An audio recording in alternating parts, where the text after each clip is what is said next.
Hi, this is Paul. I'm making a video about Pageau and the emergent church movement. And I thought, what did Jonathan and I talk the first time we talked? So then I looked on my channel and I realized I never posted a copy of this conversation on my channel. And I remember this was February of 2018. And Jonathan and I talked and we met, and Jonathan said, well, he had like 2,000 subscribers and I maybe had a few hundred, or he had 4,000 subscribers or something. So he had more subscribers. So we decided we'll just post it on your channel. And I think actually this might have been sort of reworked and redone a little bit, but I thought a bunch of you might get a kick out of this conversation between Jonathan and I. This was the first time we had met. I had started making videos and people kept saying, you should talk to Jonathan Pageau. And it's like, what?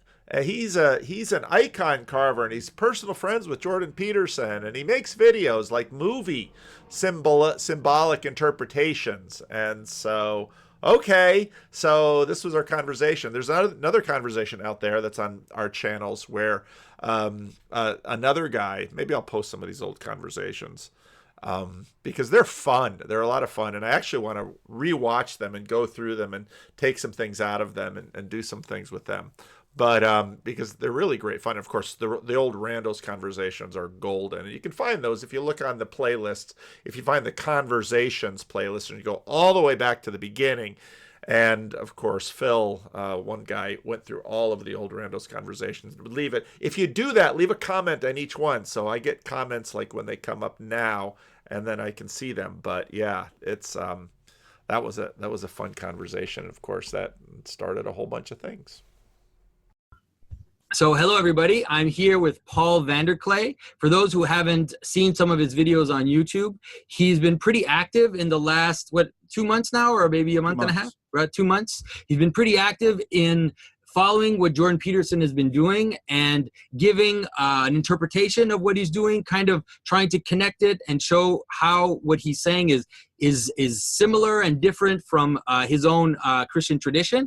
And so I thought it would be a really interesting discussion to have with him, to talk maybe about Jordan's place in the big discussion right now about religion, and then after that talk a little bit more about Bible interpretation and about symbolism.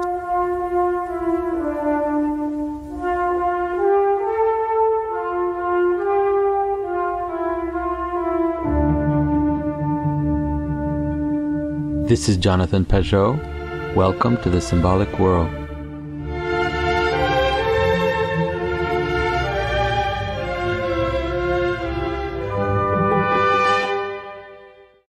So, Paul, maybe you can give a quick introduction to who you are and where you are and what you're doing in life. Well, Jonathan, it's a pleasure to meet you. I've been following your videos and really enjoying them, and this is all new to me. I'm a pastor in Sacramento, California. I've been a pastor here at this particular congregation for 20 years. I've been in the ministry for now about 27 years, but I'm also a third generation minister. So the church has always, in a sense, been our family business. And I got interested in Jordan Peterson in many of the same ways that everyone else seems to have. It was Rod Dreer's blog that I was reading quite regularly. And he had made a comment about Peterson at one point, and so I kind of followed it up and said, "Oh, here's an academic in Toronto who's kind of stepping out of the herd. Isn't that interesting?" And then I didn't think about it much for a while, and then I caught one of the videos of the protesters, and what really struck me was how calm he was in the midst of the melee, and that impressed me. And then I thought, I want to hear more of what he has to say. And then I saw that he was doing these biblical series, and he's selling out this concert hall in Toronto. And I know I have some friends who pastor in Toronto, and I thought, well, their churches are empty, and this dude on a Tuesday night is packing out the place, and people are paying to see it, and people are traveling there to see it. I got to listen to this. So then I start listening to it, and I'm a little bit addictive, and once I find something that's interesting, I can't let it go. And so then, of course, I listened to all the biblical series, and I listened to Maps of Meaning, and I listened to the Personalities course, and then I started, and I've been blogging for a long, long time, and just a tiny little obscure blog. I'm known in my denomination, but beyond it, not too much. And so I had written some blog posts about him, and that was just kind of fun. But then I was reading, I always point this up in my videos, Neil Postman's Amusing Ourselves to Death. I was rereading that at the same point, and I thought, there's something integral about Peterson and YouTube, this medium. And so if I'm going to engage his work, I really should maybe try and make a video. And I'd been playing around with video a little bit. So I made a video, and then I made another video, and the second video just kind of took off. And I had like 15 subscribers for 6 years on my channel. And I wake up one day and I've got 300. I thought, well, that's weird. And then the next day I had, 400 and 500. And by the time it hit 2,000, I was thoroughly unnerved because I thought, I don't want this messing up my life. And then after a while, it kind of settled down. And I kind of figured it out, and then it was cool. So, and this has been what I've been doing. But I do this because I am kind of a pit bull when I get an idea that interests me, and I don't let the darn thing go, and I've just got to process it to death. And enough people are like, "Oh, do more." So, all right, I'll process it with the camera on. So maybe you can tell us. I have my own take on this, and maybe I'll go into it a bit later. And I've talked about it a little bit in different talks, but maybe you can tell us why you think it's important to deal with what Jordan is saying to the world, especially coming from your own perspective as a pastor. Why you think that what he's saying is important, and why it's worth as a pastor getting involved in it and getting involved in the discussion. Well, one issue was clearly so I put up my videos, and the next Sunday, in comes a guy who's been watching my videos and says, I've been watching your videos and I've never been to church before. And so here I am. And he gives me this poster of Jordan Peterson. And it's, as a pastor, this is like, well, yeah, this is, shoot, churches do all kinds of, how many cockamamie things to meet new people. And here people are just offering themselves. And the next week, another guy comes in, and the next week, another guy comes in. And so my church is so I asked my church, I says, what do you think of this? And they kind of look at me like, well, I don't know. I said, well, it's easier than VBS, so I'll keep doing it. Vacation Bible School, that's, yeah, churchy stuff. So, but when I listen to Peterson, part of the issue that I've thought about for a long time is that there's a real disconnect in the modern period between a lot of the stuff that you talk about in terms of the symbolic world of the Bible and the assumed world of regular people. And so actually I've done a fair amount of teaching on this in some colleges, and friends of mine who are university professors will have me come in and talk about this, where I'll ask people, is the world round or flat? Well, it's round. Well, how do you know that it's round? Well, I saw that picture from the moon. Well, now actually the Greeks figured this out a long time ago, but so in other words, in the imaginary space of the world, we're on a globe spinning through space, mm-hmm. But in the biblical story, the world looks very different. And so what's the relationship? Not just the biblical story, our actual existing life. We don't live on a round world that's floating in space or, around the sun. We live on a world that has the ground down here and the sky up there, and that's our lived reality. So that's how the Bible talks about the world, because that's how we live.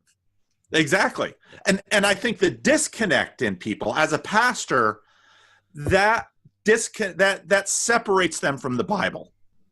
And it separates them from God. And so when you start getting into pastoral issues, the Bible isn't terribly useful for them. And a lot of what's happened in biblical theology and in biblical studies over the last 200 years hasn't been useful at all. Yeah. It's been partly useful. And so when I saw Peterson, I said, this could be helpful. And so then I started, and the first thing I started when I started listening to Peterson was C.S. Lewis. Mm-hmm. Yeah. And I thought, I want to have C.S. Lewis in on this conversation with Jordan Peterson. Now, C.S. Lewis died the year I was born, so what does that mean? But he wrote a lot, so that's where I'm going with my videos. But before, I've just started that process actually, but I needed to talk a lot before I could get there. Yeah. Well, it's funny because when I kind of discovered Orthodoxy in the West and I converted and everything, one of the things I discovered is that a lot of Orthodox priests and people love C.S. Lewis and love Tolkien. They almost feel as if the kind of the medieval, the rediscovery of a medieval worldview that Lewis was trying to get people to see is what needs to happen today. And that's exactly what I think too, is that we need to be able to rediscover the lived experience and help people to see that has value. And once you see that, then a lot of the stories of the Bible, a lot of the problems in the stories of the Bible disappear. I mean, just recently I told a priest that I said, you have problems with dragons. Okay, fine. But just interpret the word dragon in terms of phenomenology. The problem goes away. It just vanishes because it just means a monster that's on the edge of being. And so then it's gone. So the story of St. George is not a problem at all. Who cares what it like, let's say St. George killed some beast. Like it doesn't matter what it was in terms of its biological name. Even if you could give it its biological name, you're missing the point of the story, which is that it's a crazy thing that's coming out from the pit and it has a mixture. I said, maybe it was like a two-headed a crocodile with elephantitis or something. Like, who cares what it was? It doesn't matter. Like, it was a monster, like there is no biological category for a two-headed crocodile with elephantitis, it just, and who has rabies at the same time or something, like, who knows? So engaging with that has definitely been something that I've seen that has brought me close to Jordan. Is I had never thought about it in terms of science ever. I was actually quite not hostile, but let's say oppositional to science. I wrote an article a few years ago called "Most of the Time the Earth is Flat." Yeah.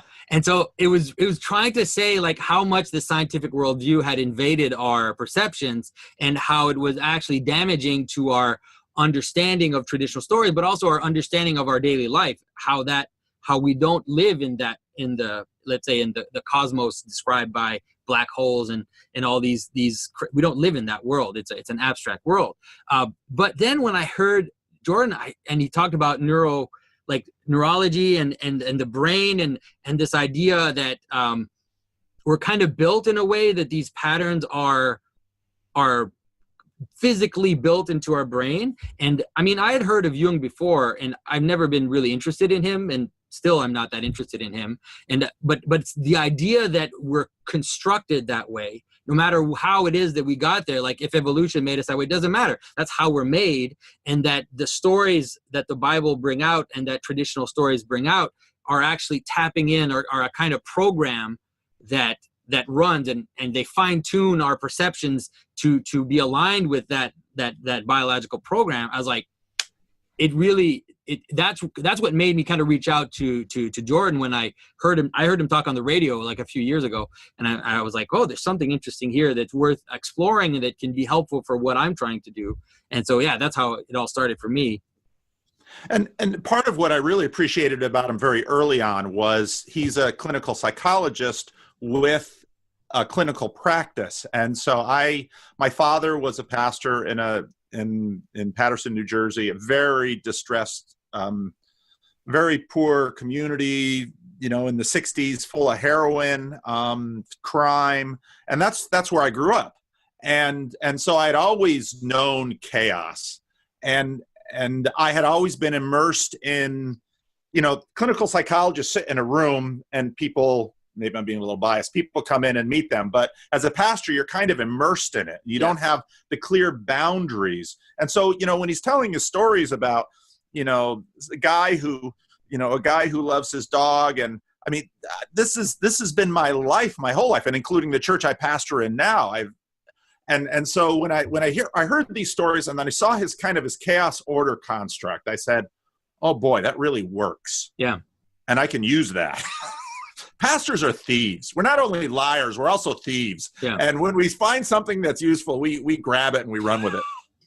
Well, one of the things that really attracted me. I mean, the word order and chaos is is the word that he uses. You could use, like in the church fathers, you get the notion of death, like just the notion of death itself is this idea of fragmentation and a kind of falling apart at the edge, and the idea of Hades and all that.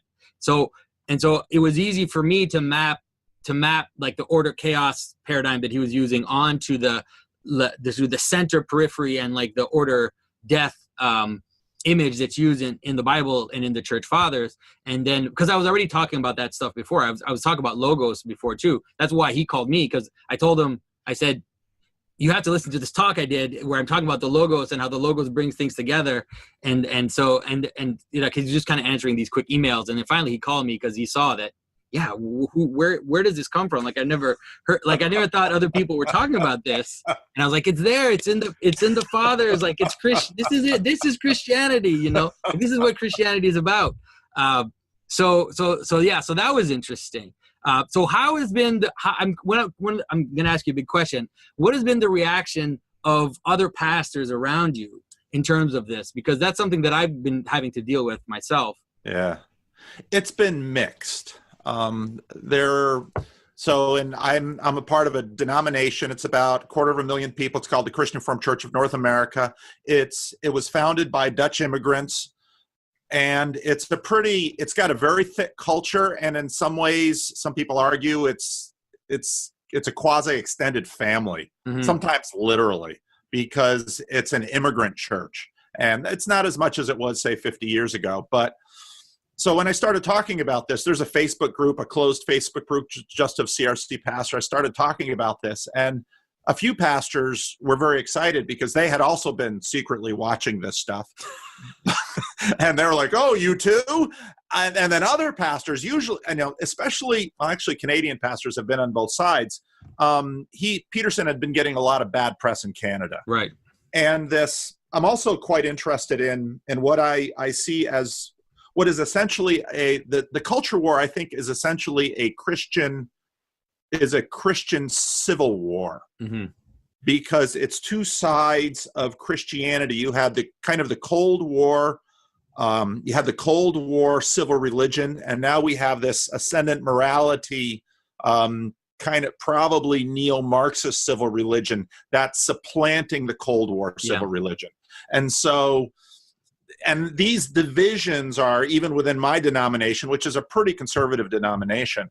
And so right away when people hear, someone talking about pronouns and I've never heard Jordan Peterson, in everything I've listened to him, say a word against, gay people or trans people. I've never heard that.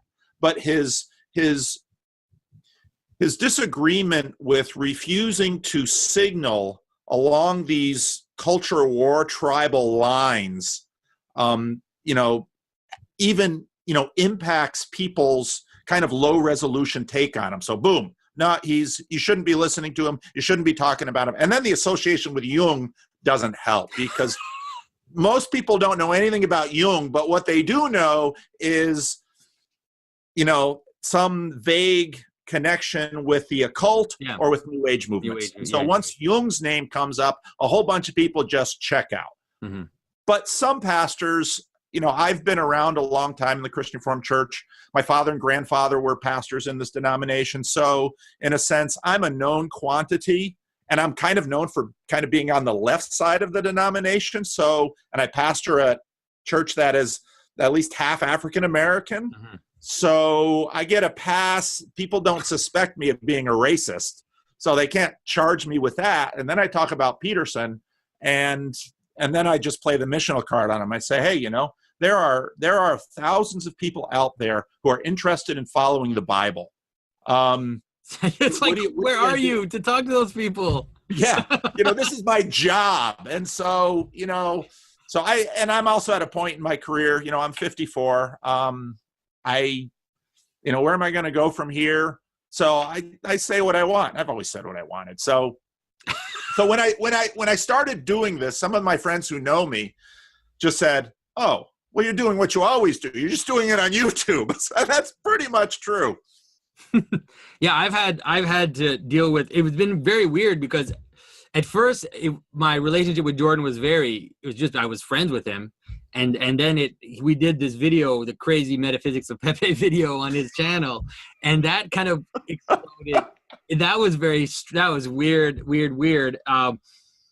And then recently I had a very some strange events where some clergy that I was actually quite close to just told me that they had to disassociate themselves with me publicly. They said, because you're an extreme right-wing guy.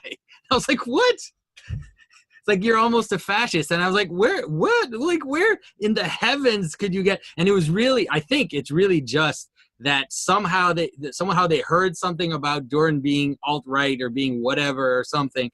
And then so they decided that to put me kind of next to him. And so we need to disassociate with you because of that. And even the idea of disassociating yourself with someone and not being willing to engage in a discussion with someone because they somehow make you less pure or something like that. That's very disturbing to me. And I had never had to deal with that. And now I had to ask myself questions about that itself, about, so if I speak to you now, I'm like crypto Protestant. Like, is that what it is? Like, if I speak to this person, it means that, and I thought, I don't know. It doesn't seem like that's what Christ was doing. He was talking and he was calling out people when they needed to be called out, but he was also, even the Pharisees, like he said to the Pharisees, you're hypocrites. But then he also said, the Pharisees are sitting in the seat of Moses, like what they're saying is fine. They're just hypocrites. And so so I just thought, okay, I'm just going to keep going. I'm not going to, people were asking me like, why don't you denounce this? Why don't you denounce that Jordan's saying? Why don't you denounce this? Like, disassociate yourself. Then you fall. Like I tweeted, I think you saw that I tweeted something about how I never cited Jung before. And after that, I was like, I shouldn't have done that. Like, I'm just, it's like, it's true that I'm not interested in Jung, but it's like, I'm giving them, I'm making people happy that, now he's disassociating himself with, it's weird that you have to ask yourself these questions all of a sudden. Well, and I think we're all getting an education in dealing with this kind of context. And one of the things that you learn is self-defense is really hard and often counterproductive because people are going to think what they're going to think. And the best thing you can do is do what you should do. And I really appreciate Peterson's emphasis on this. So one of the things that happened immediately after that, so I had these people starting to come to my church. And then as a pastor, I always have an outstanding, I said, if you're a visitor to my church, I will take you out to lunch because I want to hear your story. And so then I'd start talking to people who've been interested in Peterson. And he's had a remarkable impact on a lot of people's lives and for the better and not just for the better in terms of a Christian sense, but they want to be better fathers. They want to love their wives better. They want to be more responsible. They want to keep their commitments. They want to tell the truth. And it's like, I don't care where you're from. This is, this is basic. Yeah. And so this is what you're criticizing this guy for? I mean, okay. Well, what's your agenda?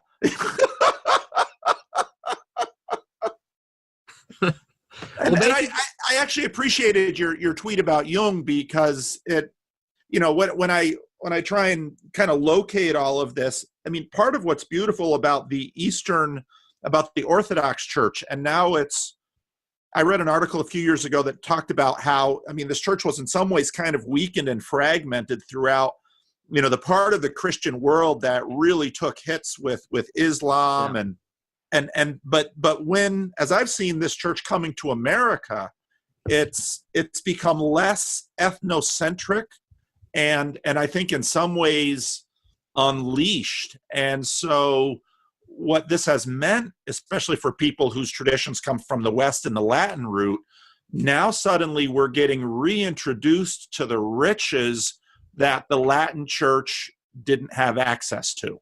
Mm-hmm. And I think, ironically, America and the United States has always been a place that intensified religion, but also forced it to be transcultural.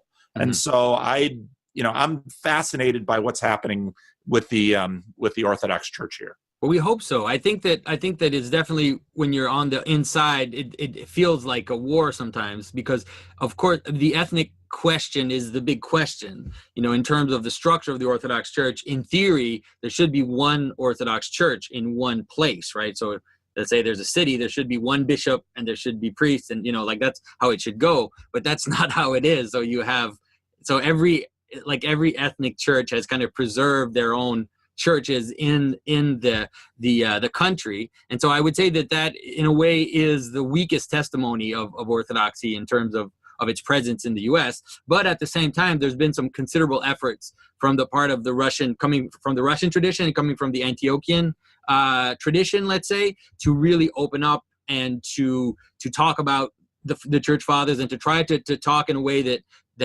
Westerners can understand, and to use a language that is maybe more accessible to people, and to also open up their churches and make them accessible for people. Because if you go to a really kind of strict Greek parish, like you'll go in there and it's like you're in another planet. You really don't know what to do. You don't know where to stand. You don't know where to look. Like, people are doing things and they're speaking in another language. But at least at the OCA, the Orthodox Church of America, which I'm part of, and the Antiochian parishes, especially in the United States, they have mostly in English, sometimes with a little bit of Russian or a little bit of Arabic to kind of to connect to where they come from. But in general, it's quite accessible. Like my parish is French. It's the only, maybe not the only by now, but it's one of maybe 2 or 3 French parishes in all of North America, really. That's fascinating. Yeah. That's fascinating. Yeah. So we get our translations from France and stuff, but it's kind of interesting. My parish is very small. We have maybe on a good Sunday, there's like 20 people. It's like this miniature parish. God loves small churches, and if he didn't, there wouldn't be so many of them. And so I was before I was in Sacramento, I was in the Dominican Republic, and I worked with Haitians who were illegal, mostly cutting sugarcane and picking coffee in the southwestern part of the country. And most of those churches, to be a church, you needed 10 baptized members. And at any given time, 2 or 3 of them were under discipline, and but so up dotted in the hills and in the sugarcane communities. I mean, there are all these tiny little churches of 5, 10, 15, 20 people, but God and quirky and odd and wrong and all kinds of problems all over the place. But I am convinced that God just loves these little huddled groups. And my congregation too, on a Sunday morning, there's 50 or 60 or 75 souls here, but I wouldn't have it any other way. I love it. Oh, that's great. That's great. I lived, it's funny. I lived in Africa for 7 years. No, I didn't know that. Yeah. Before kind of doing this icon carving, I was in Congo for 4 years and in Kenya for 3 years. And in Congo, I really got like the extreme version of that small church where we lived because the organization I was with, we really lived in local neighborhoods. So we didn't live in like white enclaves. We lived like really with the local people.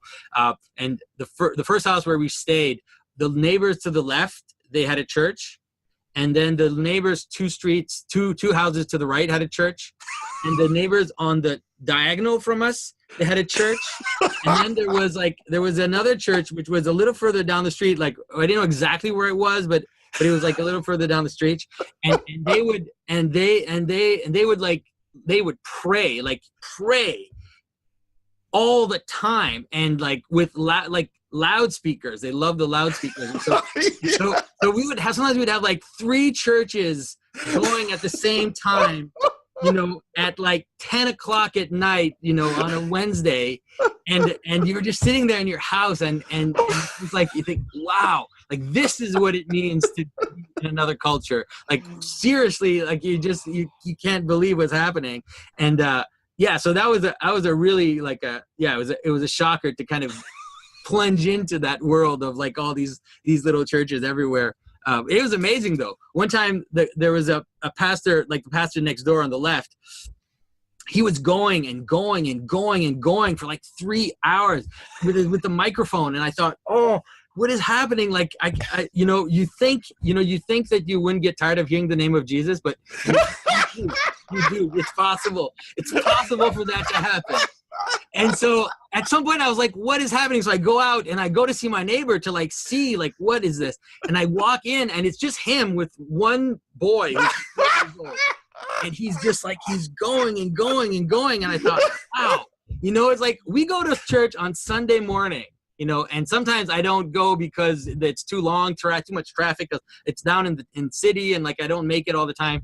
And I think it's like, wow, in Africa especially, people are so spiritual. It's like it just takes up their whole life so much that me as a Westerner, like I get tired of it. Like I'm like, can you stop praying, please? Because I'm tired of it. And I have to slap myself and say, can you hear your thoughts right now? Like you're actually criticizing someone for being totally immersed in their faith and anyways. So that's my little Africa. That's kind of totally off the track there. But that's my little Africa story. And anybody who's done that kind of work, you just get so many stories. I'll often tell people, if you're looking for something to do right out of college, go overseas and live in a poor community for 5 or 10 years or something. You will learn more in that process than you can possibly imagine. And I think actually that I don't think it's accidental that these third culture experiences, in some ways connect with what Peterson is doing. And I think especially with respect to your symbolism, because it forces you to think in other ways and have respect for other cultures and not simply be reactive dismissive, which is or either dismissive or seduce. Like people either dismiss other cultures or think that other cultures are just the most amazing thing that ever happened. One of the most amazing, in terms of symbolism, one of the most amazing experiences that I had was in Congo. I was working with artisans, and we were designing products that were being sold locally, but also sold internationally. So kind of helping them jive with what the international market wants, and then design products based on that.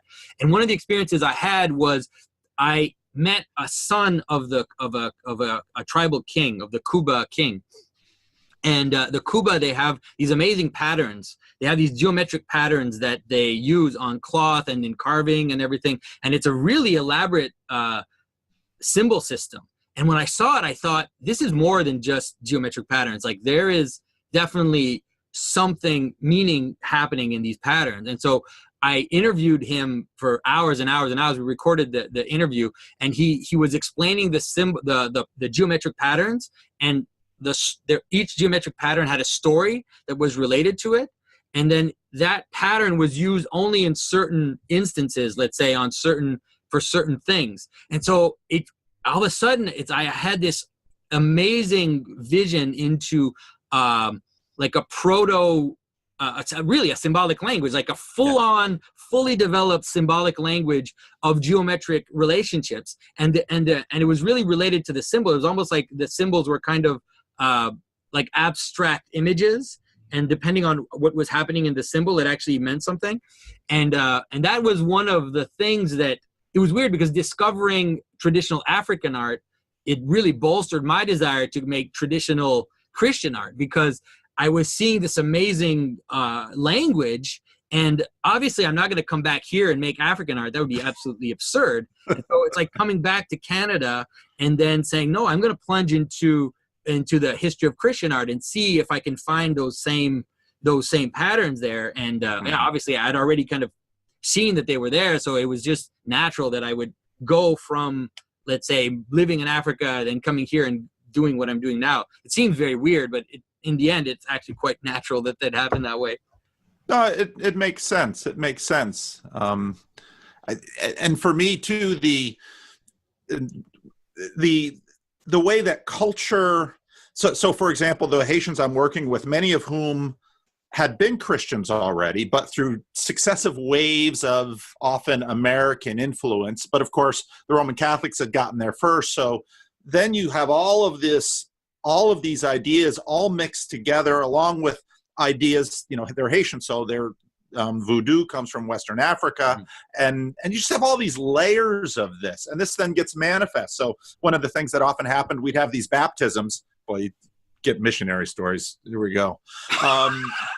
So we'd have totally these off track now, but it's good. Go ahead. We'd have these baptisms, and I should, so you get these pictures of all these people dressed in white, and you're coming down the river. You think, okay, this is kind of an American Baptist thing, and then they go into the water, and because I'm way out there in terms of where we're at. We're a long ways from the capital, and you take the person for baptism, and you put him in the water. But now for Haitians, there's spirits in the water.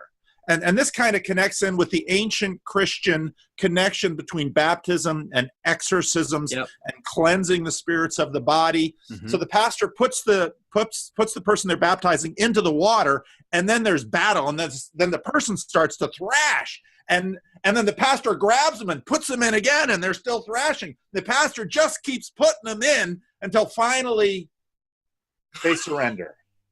And so what happens sometimes is some missionaries or even some pastors from the capital would come and they'd look at this and they'd, this is horrible and this is wrong. And I was always of the sense of, no, this is theology manifesting itself, as Peterson talks about, in drama. This is theology manifesting itself in drama. It's not a pretend drama for them.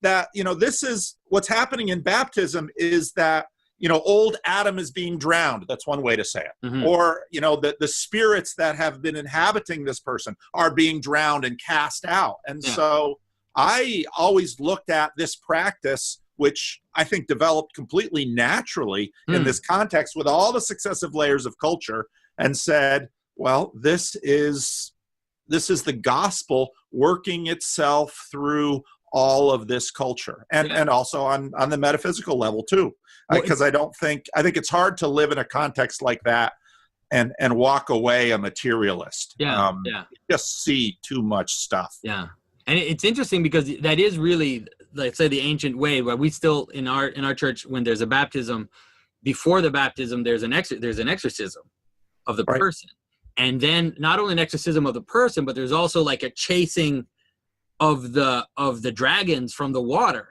like in the prayer. It's like one of my favorite services, and even during theophany too, like during the feast of the baptism of Christ, we talk about like these dragons that are hiding in the deep waters, and so like we cast out these dragons from the deep waters.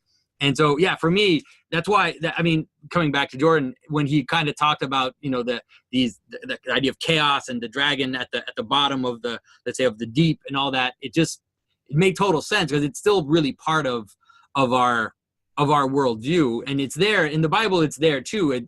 The whole idea of the splitting of the waters, and then the idea of Jonah going down into the waters, all these images of going down into water all have to do with this going down into death, is going down into chaos, all the way up to St. Peter, who goes down in the water and Christ pulls him out. It's like there's this thread of water, which I'll probably make a video about it. I did, though. I talked about theophany in one of my videos, kind of explaining that thread that goes in to that. But definitely, I think that the West, or the modern world, I always say the West, but really it's the modern world. The modern world has lost the capacity to see those natural connections that are so intuitive to us, right? They're just so natural. We actually have to fight to stop them from coming up. But once you've kind of fought them, then they're not there. They still appear. It's like the reason why people play video games is because they can inhabit that world. Like the right. world of video games is basically made. It's basically a traditional world with the whole structure of video games is usually like some monsters kind of like dark under something, and then the world is flat, and there's a map, and the edge of it is kind of chaotic, and so it's always. That world is so deep in us that if you make our world a ball that floats up around the sun, we're going to make a world for people to flee from that abstract world and go live in it. That's right. And so part of so when I was in seminary, for example, the work of Robert Alter, who's a Jewish scholar in Berkeley, was really kind of hitting its stride. And what Alter did was kind of changed the conversation, which had been focused on this grammatical, historical, scientific tradition of biblical interpretation, and said, now, wait a minute, there's intentional structure within this literature. Yeah. And that then became kind of a half step to say, so then for me, I stopped, a lot of the commentaries that had been written were just completely useless as a pastor, because nobody cares how many different documents there were, behind the Old Testament. Nobody cares.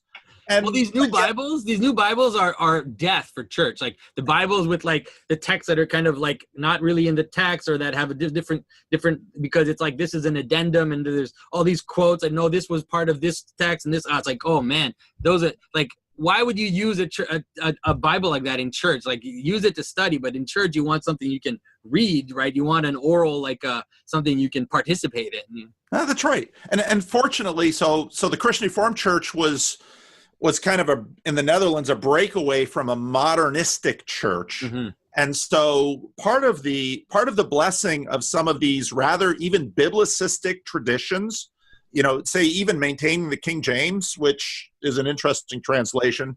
I don't personally use it a lot, but at least within those realms, for example, as a child, what did I learn? I learned Bible stories. Yeah. And you get enough of these Bible stories in you. Now, modernists say, you don't want to tell children these stories. It's like, no, you don't understand what a child is. I remember at our church early on, one of the mothers wanted to outlaw sticks because the boys were making swords. And it's like, they're boys. If you take away, we don't want to give them guns. Well, guess what? You're going to cut off their fingers? That's right. I mean, this is how we are. So leave the kids alone. And yeah, they're going to get poked and stuff, but for the most part, we'll all get through. And the Bible is like that. It's this enormous playground. And so a lot of what I discovered over the years, just doing basic pastoral work, and because I have to preach every week from the Bible, doing all this Bible study, I began to see these connections and say, hey, wait a minute. Something's going on here that we didn't talk a lot about at seminary. Why not? So before seeing Jordan, you had already started to see, or you already had some insight into the fact that the Bible stories function in these patterns, like that there are patterns that run through and go all the way to the end, basically. That's right. Well, it's interesting because I grew up in a Protestant church, and like there was gonna be none of that. The church where I grew up. I remember I have this crazy story of someone I love dearly who was told that the word snake that it says that the snake was crafty, right, in Genesis, or that was wise or something, and he learned that the word meant that it was naked. And it was like he was getting a hammer on his head, like he was getting, his whole world was being shattered. And he said, well, does that mean that we need to give a spiritual meaning to the story in Genesis? And I was like, what? I was like 19 years old, and already I was like, you mean you don't see that it's a story? Like even if you believe in it literally, still it has spiritual meaning, I hope, or else like what is it for? Like who cares about it? well, and I think also what I think a missing piece is, I don't know if you're familiar with another Protestant named Eugene Peterson. Another Peterson. He's very big in the Protestant world. He was a PCUSA pastor. He's retired now. But one of the real issues the church has to figure out in this secular frame is, what does the word spiritual mean? Yeah. Because it has so many current meanings that we're not paying any attention to. And this is part of so I start listening to Peterson, and I'm thinking, all right, well, what do you mean by that? Mm-hmm. And archetypes. All right, well, what do you mean by that? And so actually a lot of what I've had to do in the last few months is to try to kind of nail things down and figure out Peterson's vocabulary, because he's using terms that in different contexts mean different things. And so then it's really important, because as he keeps telling us, I'm very intentional about my words. He keeps saying that, and he's right. He is. And so some of these skills that I use in terms of grammatical interpretation, I kind of apply to Peterson, and I track down all these little videotapes and say, okay, he's using it here in this context, and he's using it there in that context. What does he mean by being? And now in some recent videos, he's talking more about metaphysics, which is very interesting. So okay, well, and I think it's very interesting to me why certain things come up and why everybody already almost always focuses right down in on the resurrection, because that's where the resurrection is one of these points where all of the streams come together, right? Just like the crucifixion. Yeah. And so, everyone's drawn to this point and say, well, what do you think about the resurrection? And then he, furrows his brow, and I don't like answering these questions. And, because he says, I'm not smart enough to figure it out. And so maybe in 3 years I'll know. And so, yeah. But I think one of the things about the resurrection, which is important to say, and I think that Christians overestimate their capacity to understand what the resurrection is.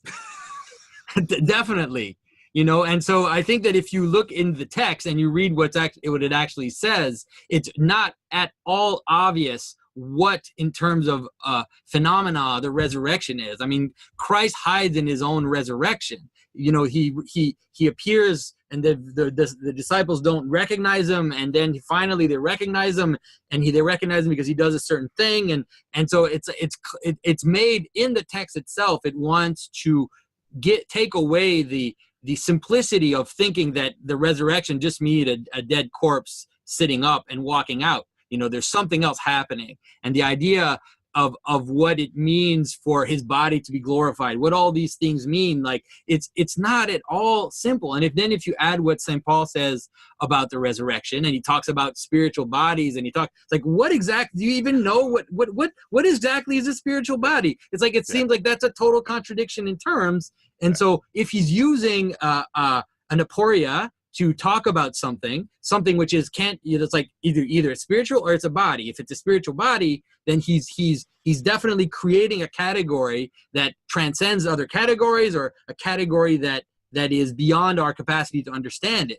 And so I think that one of the reasons why people have been hounding me, they've been hounding me about the resurrection too. Like, what do you think about the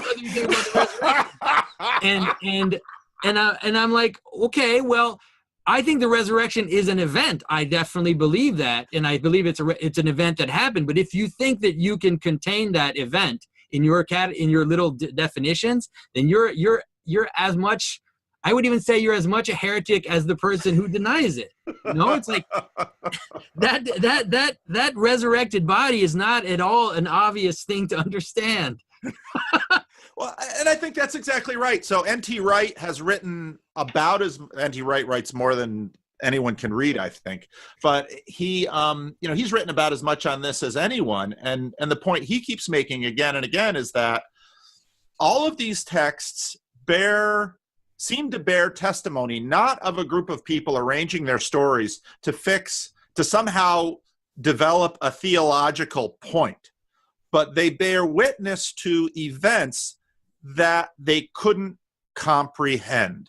And so what the New Testament spends its time doing, and actually I think one of my favorite books in the New Testament is the book of Revelation, because I think essentially the book of Revelation is an attempt to update the Old Testament prophetic books with the new revelation of Jesus Christ. And in many ways, the only terms, the best tools they had at hand were symbolic tools in an attempt to represent the events that they're trying to come to terms with. And so then again, so this is where, this is all stuff that I knew and think about and work on and all this. And then I listen to Peterson and I hear him talking about this psychological process by which we come to create symbols, and how these symbols get refined over time and eventually inscripturated, and then I began to say, this is really useful, not as, in a sense, explaining away the Bible or Christian belief or traditional Christianity, but I think actually in terms of saying, we don't know the process, but here is a plausible way we can understand why the Bible has the shape it has, Right. and why it's enduring, why it's had this enduring power transculturally throughout time, why you can't shake this book and why you can't shake these images. And so when you get to the book of Revelation, one of the things that you recognize is that, at least in Protestant hymnody, so much of our hymnody comes from the book of Revelation, because it is just so rich, but we're all children before some great thing that we can't possibly understand. Right. Well, if you look at in the Orthodox Church, we never quote the book of Revelation. There's no readings of the book of Revelations in the liturgy. Okay. Really? Right.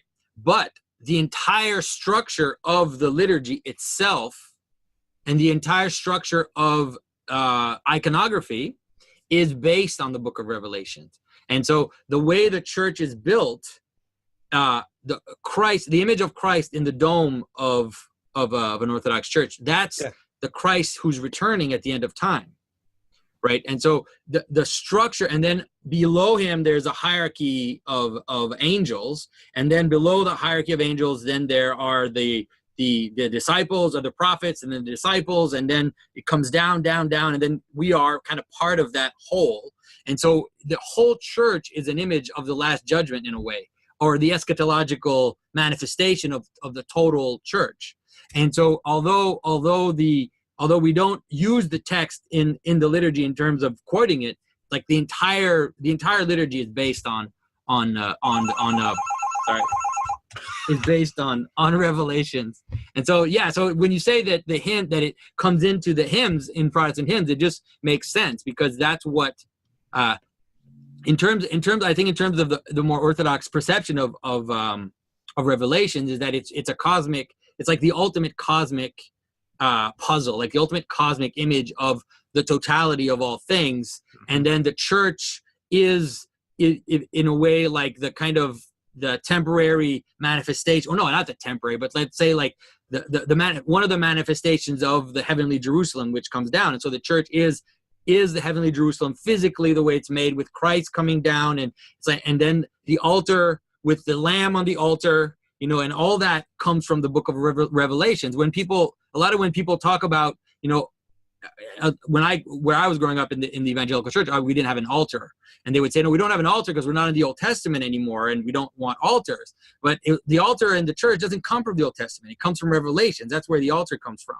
And the lamb on the altar, and the idea that it flows out like his blood, or the rivers that flow out into the world, then that is. Then joining that with communion and bringing communion out to the people, it's all these images that are kind of fused to create what has become the liturgical service. So maybe that's like maybe a big question that I want to ask you, is that as you start to see the stories and the patterns and the idea that there are these structures, let's say in the patterns and the stories that are the way we're made, and we could even say the way we're made in God's image, let's say, we could say it that way. How does that affect the way that you would see then like a church service? Because in terms of the Orthodox tradition, you would say that the reason why we have liturgy is because we participate in that. Right? We actually live in the patterns, and then we act it out. And it's not so much a theater the way Jordan presents it. That's one of the places where I disagree with Jordan. Like, he tends to say we act it out before we understand it. I don't think that's the right way to see it. I think that we inhabit it so that the patterns can become, we act it out as a group, right? In terms of a community, so that the patterns become the unifying structure which holds the group together. And so, the procession, the bowing, all these things, they create a way that we can physically and spiritually participate in that giant pattern, which is basically the Bible, or ultimately like the book of Revelations, let's say, like the final manifestation of all those patterns into one kind of crazy, story. So I'd like to know, like, kind of how because I know that the Protestant ethos or the Protestant tradition tends to emphasize more the sermon and, let's say, some hymns and then the sermon. So maybe you could talk about that a little bit. Boy, that's a big conversation. You didn't expect that one, I guess, coming in here. No, I didn't. But it's a really important conversation. So my little church was like the first Christian Reformed church that was planted in Sacramento because Hollanders moved in here. And then it was in an African-American community because the crazy missionary said, all these second and third generation Hollanders want to make money and have nice houses. But here the black folks are, they're interested in the gospel. And so that's kind of how my church got going. Mm-hmm. And I grew up in a church that was similar in some ways because it was here. My father was planting a church amongst African Americans. So I had liturgically, I had this Dutch Calvinist liturgy and then an African American twist on it. And then I went overseas. And so liturgically, I'm a complete catastrophe.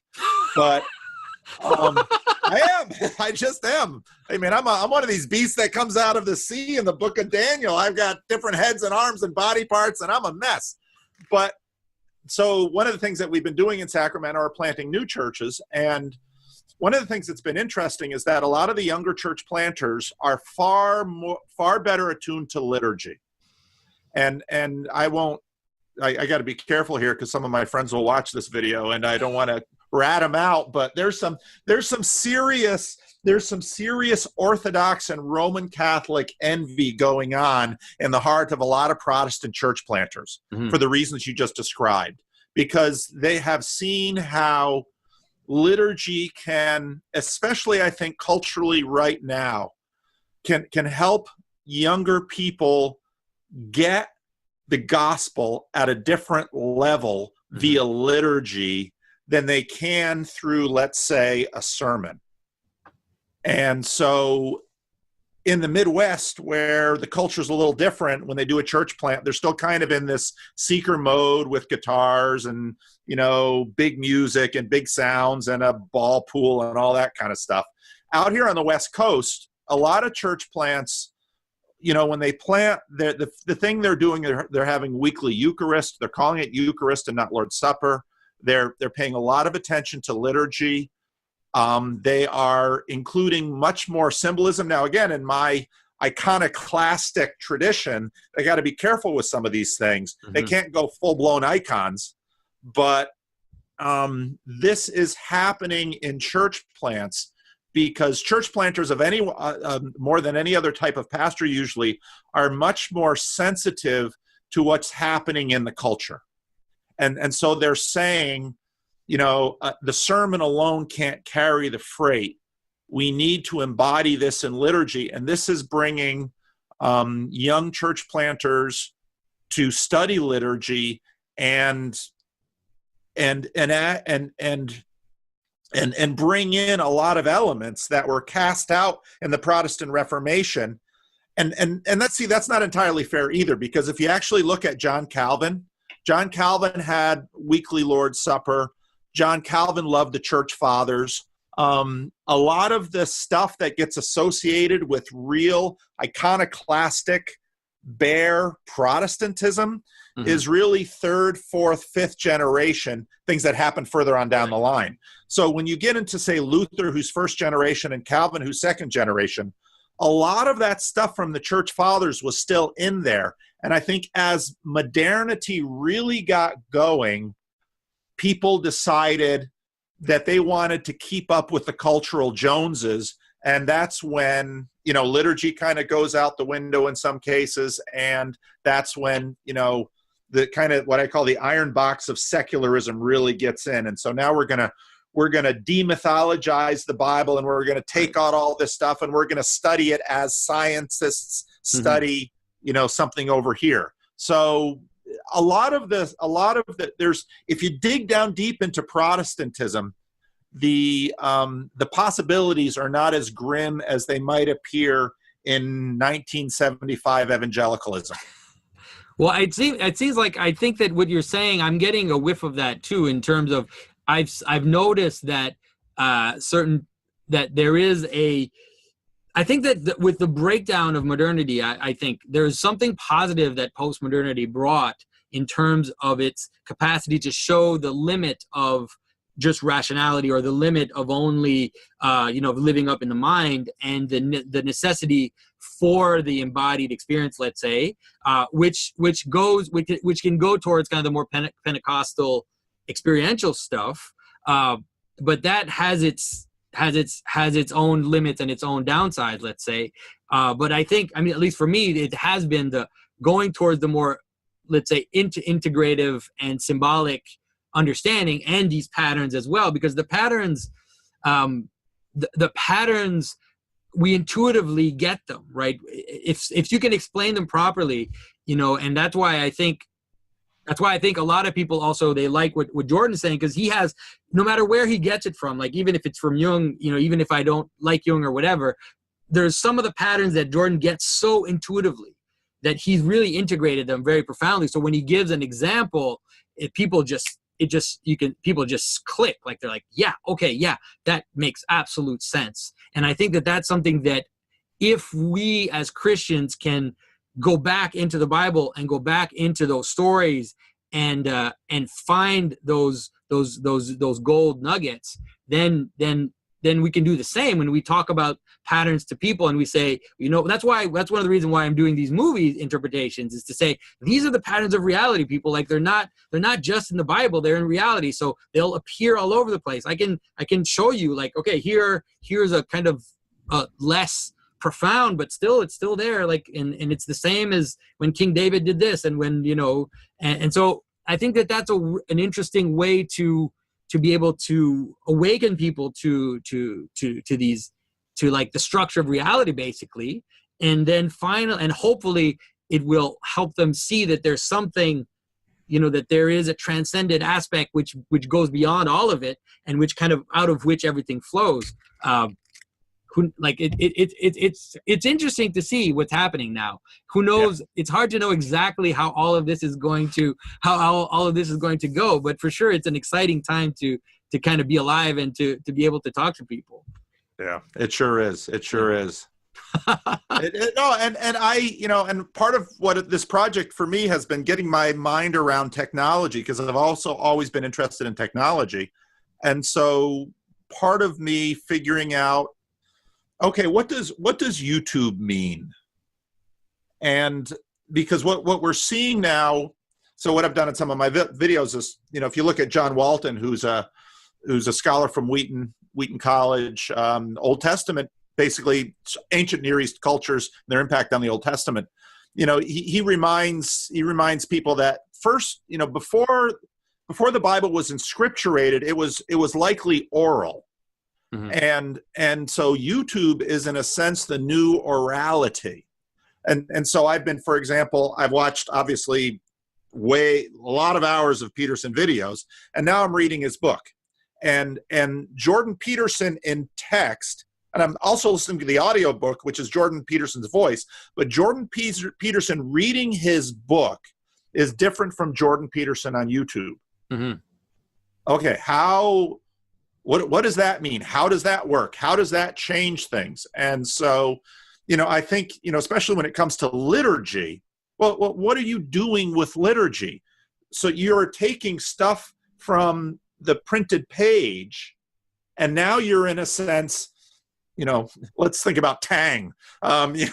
You're taking it and you're bringing it to life, right, in the congregation. Yeah, well, it was there right in the beginning. I mean, it was there from the beginning. The Hebrew text was only consonants, and you can see it really in that way, where it's like a dead thing. It's only stop sounds, right? It's only guttural sounds and stop sounds, and then you literally breathe into the text. You literally add the vowels, which are the breathing and the continuity. So the text would take life as you would read it out loud, because it's not actually even fully there in the written. That's right. It's not even fully there. Like the meaning is actually missing from it. And the meanings, plural, also were kept in the community and kept as an oral tradition. It had to be, because each word maybe had several words would have several possibilities of interpretation. So yeah, so there's definitely a deep oral. I mean, even the idea of reading scripture in private, it's a pretty recent thing, which comes with modernity. Like scripture, it was made to be read out, and that's why, like, even in the Orthodox Church until today, we have these super long services, like during Lent, during Holy Week, we have these long services that read the 12 Gospels of the Passion. And they go on for like 3 hours, and they just read every single passion narrative in the text. And we have during Lent and Holy Week, we have these services where there's like all the readings from the Old Testament, where almost every single prefiguration of Christ is like read out loud. And so you stand there for like 5 hours, like listening to Protestants are wimps. Protestants are wimps. At least American Protestants. Haitians, boy, we go 4 hours, no Haitians, problem. But exactly. Haitians go forever. Yeah, Africans too. Like they like church is their life. Like they live and breathe it. They just keep going forever. Yeah, I struggle through these long services. Oh my goodness, the Russians, and we sit down. Like the Russians, they don't sit down. Like we have chairs on the sides of our church where you could sit if you need to, but the Russians just stand for 5 hours. It's like the iron legs. Well, one of the things that impresses me is these ancient practices endured, and they formed communities and people and beliefs in ways that, for all of our technological flashiness, I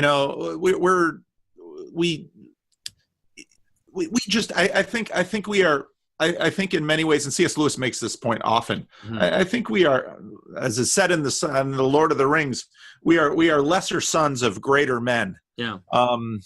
Because these practices and these communities that we so quickly dismiss, built civilization, and and developed faith that the Russian Orthodox Church, they endured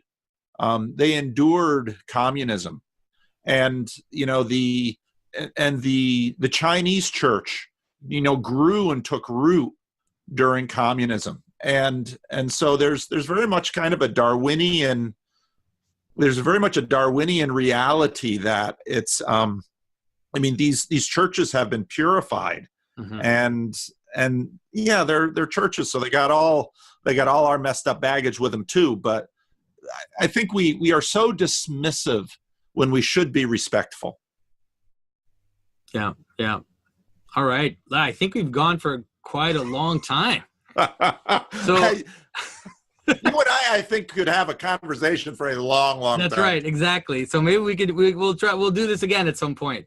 That'd be great. I will wish you all the best. I follow your YouTube channel, and I will wish you I'll suggest that people go and check it out. I'll wish you the best as you continue to talk to people and try to mince out, show the good and the how Jordan connects to Christianity, how he disassociates himself with Christianity, trying to find that balance. That's something that I try to find myself in terms of my discussion with people too. I always tell people, okay, Jordan is a heretic. Like, it's obvious that he's a heretic. He does everything to tell you that he's a heretic.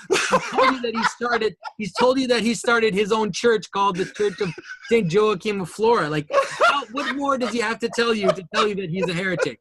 Okay, now once you've gotten that, don't write 10-page articles about how he's a heretic. He's told you that he's a heretic. Now let's move on to something else and have a real discussion, right? It's like, amen. So Amen. Hopefully we can keep doing that. Yeah, thank you. And thank you for having me, and thanks for this conversation.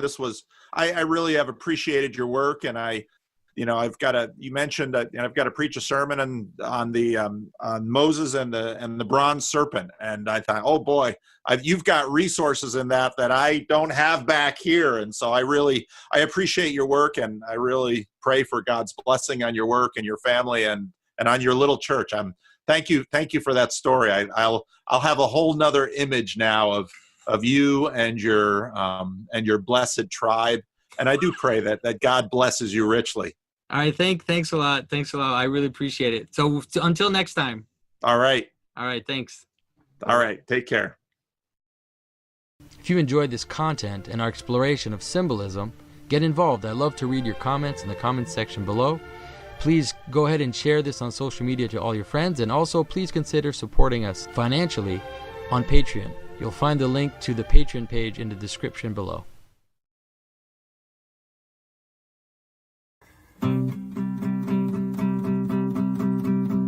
Well, I don't know about the meaning crisis, left, right, black, white, or other vices. Which Jesus Christ is right, or if we're all saved. From my perspective, our propositions participate procedurally, running in circles. We're in body, we're in the age of decay.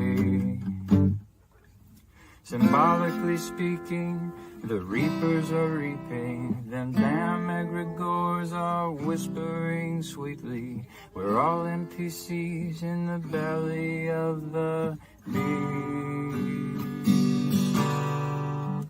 Red pill, blue pill, bread pill, Mars Hill, or DMT, or whatever you feel.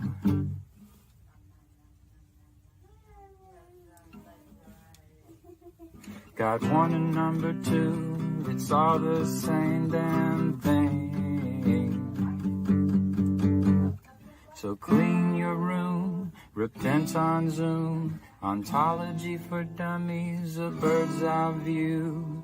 'Cause if you really knew, could you really even say?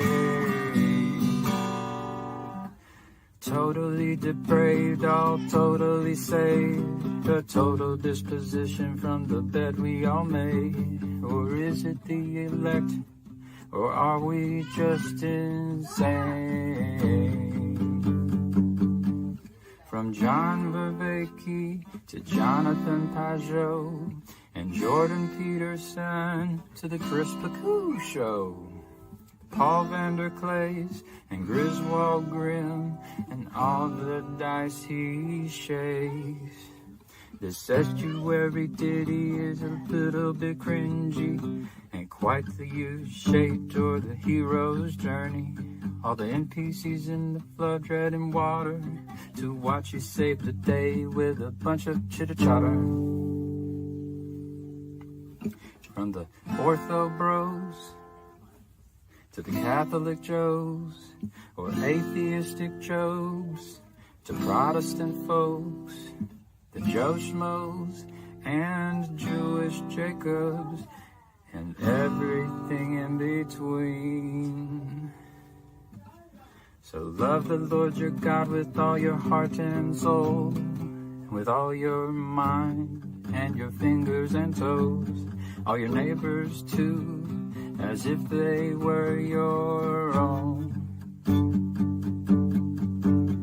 So love the Lord your God with all your heart and soul, and with all your mind and your fingers and toes, all your neighbors too, as if they were your